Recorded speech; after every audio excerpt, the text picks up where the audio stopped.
So here we are in the dog days of summer, and given the recent hot spell in the UK, I was minded to bring you this vlog live and direct from the back garden.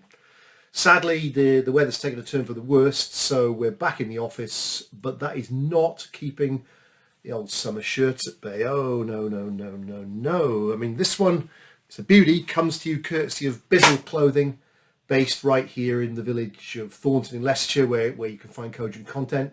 It was made to order by the wonderful Bizzle herself for less than you might think. So look out for a web link at the end of this vlog.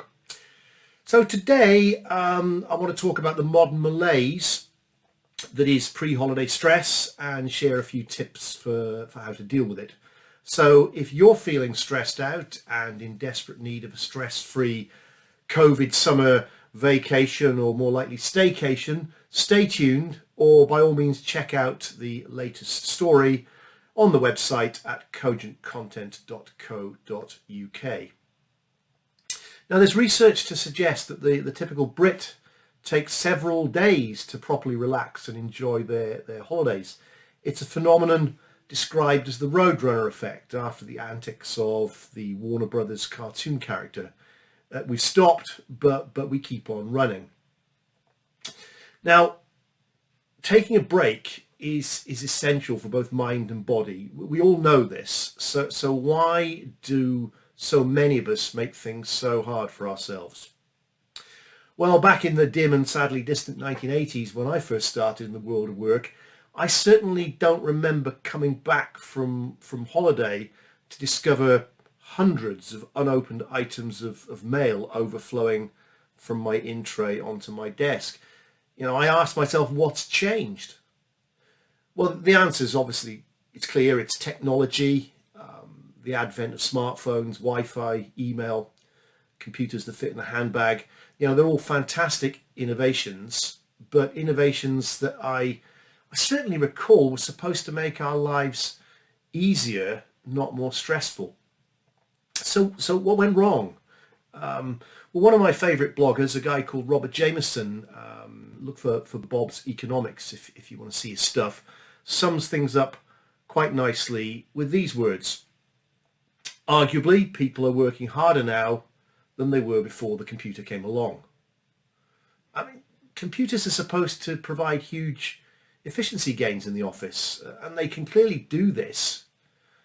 But is there really any evidence, any genuine evidence that efficiencies have been widely realised? Have computers freed people from the office?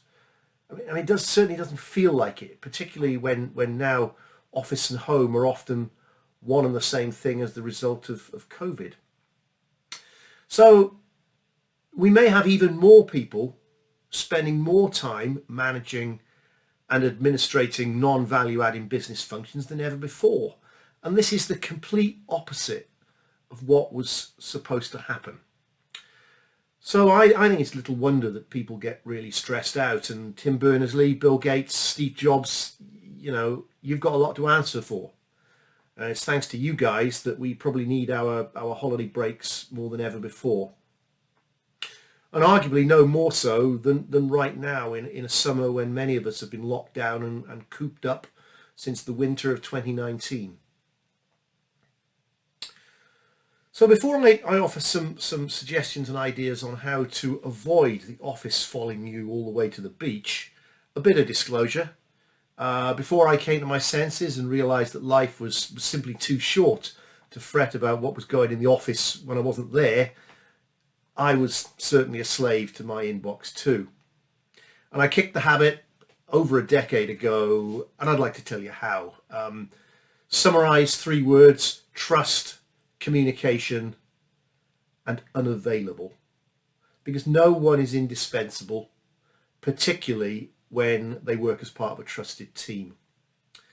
And I've always found that if you don't trust your team, if you don't have someone who can cover for you when you're off grid, then you can never relax when you're on holiday. So A, trust your team. B, make it crystal clear to your team that you trust them. And C, make sure your boss understands this. Make sure that your boss understands that they've got everything under control in your absence. Now, I think a great starting point for messaging like this is the often overlooked automated out-of-office email reply. And over the years, I developed a particular style for my on-holiday response, and it goes something like this. Thank you for your email. I'm on leave. I'm off the grid. Like you, I get many emails, and since I'm on holiday, I won't be reading them. I won't be replying to any email sent between the X of August and the Y of September. So if your message is important, you should please contact me again when I come back from the beach. Alternatively, please call my colleague Chris via the direct line number below if your email is really important, because Chris has the full authority to act on my behalf during my absence. It's a really powerful tool to show people that you trust them. Now, another tactic that I adopted before every summer holiday was to completely delete all outstanding items from my email inbox before turning on my out of office message. Now, granted, it caused raised eyebrows, but let's be honest. If you're one of those people with hundreds of ancient unread emails mixed in with several hundred more that you've read but never quite gotten around to dealing with, let's face it, you're never going to deal with them. In fact, most of them have probably already been dealt with either by you or by somebody else. And if there's something really, really important lurking in there, well, someone will have chased you by now. Now, it's okay to spend a day or two tidying up crucial loose ends, moving the vital stuff to a bring forward folder for attention on your return. But as for the rest, do you really want an inbox that's the virtual equivalent of the doormat of a disused high street store? So, before you go on holiday, open your inbox, highlight everything, mark all items as read, take a deep breath and delete the lot. Then turn on your carefully crafted out-of-office message, say goodbye to your trusted team, ditch the tech and hit the beach. You really, really won't regret it. Thanks for listening.